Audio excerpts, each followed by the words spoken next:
Thank you. A denial of equality on any basis is a denial of respect. It's a failure to uphold the rights of every person. It's a failure to have our nation realise its full potential.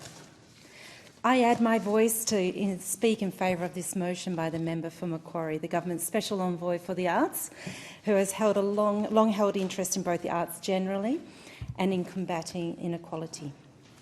The Raising Their Voices report delivered in September covers many ills: sexual harassment, sexual violence, bullying, pay disparities, a culture of drug and alcohol misuse, misogyny and a poor workplace culture where women and minority groups find it difficult to thrive. At the root of each of these ills is the denial of equality and the denial of respect. The Raising Their Voices report did not just happen suddenly. It is the result of many people, mainly women, being prepared to speak up and take action over many years. The report is the result of those cumulative efforts, and I salute all those who have contributed. Many times we know people decide not to speak up when they have been abused or discriminated against or even assaulted. And there are many reasons for this. Sometimes it all seems too hard. Sometimes there's a job on the line, sometimes there's fear. Sometimes peer pressure might play a part. Sometimes the last experience of a complaint going nowhere mitigates against complaining this time. And sometimes maybe we think that our voice doesn't count, that it's just one voice, that it won't make any difference.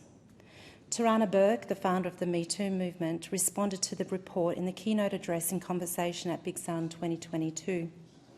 Tarana challenged artists and industries to take responsibility for their part in the harms described in this report.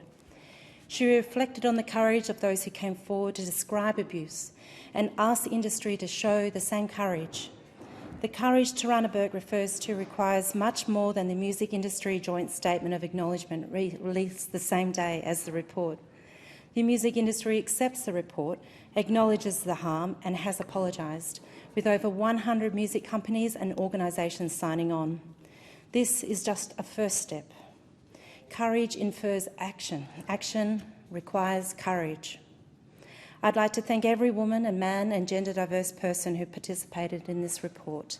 Your voice made a difference. I thank the artists who came together in 2021 to kick off the process, the temporary working group and the review team. And I'd like to thank all those who raised their voices in the years leading up to the report who may have thought that it didn't make a difference. I thank Ray Cooper, Amanda Coles and Sally Hannah Osborne, who delivered the report Skipping a Beat, the state of gender equality in the music industry back in 2017. I thank all our exes live in Texas for speaking out. I thank Morat for not just letting it lie, but pointing out at the ARIA Award gender disparity this year. I thank David Novak for challenging men in his industry to grow up and stand up. I thank Camp Cope for noting that there's always another man telling them that they can't fill a tent and yet riding in the dark on their bike with no handlebars and refusing to be just a female opener for anyone. This government has already taken action to implement the National Inquiry into Sexual Harassment in Australian Workplaces, delivered by Sex Discrimination Commissioner Kate Jenkins in March 2020. It is salient for this motion that the proportion of the workforce found to have experienced sexual harassment in the Jenkins report was about a third, too high but significantly lower than the more than 50% in the Raising the Voices report.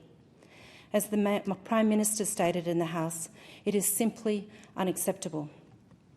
The music industry has a problem and it needs help.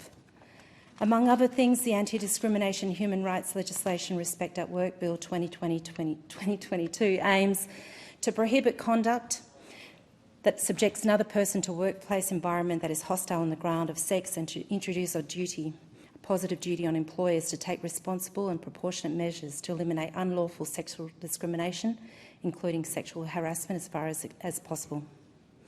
Chair, in my first speech some 5 months ago in this place, I look forward to a commentary where politicians speak less of the need for culture and gender diversity because it's become the norm. I wish this for the music industry and hope that the courage and action that now needs to follow the Raising the Voices report will provide a basis for an industry that is firmly rooted in equality and respect.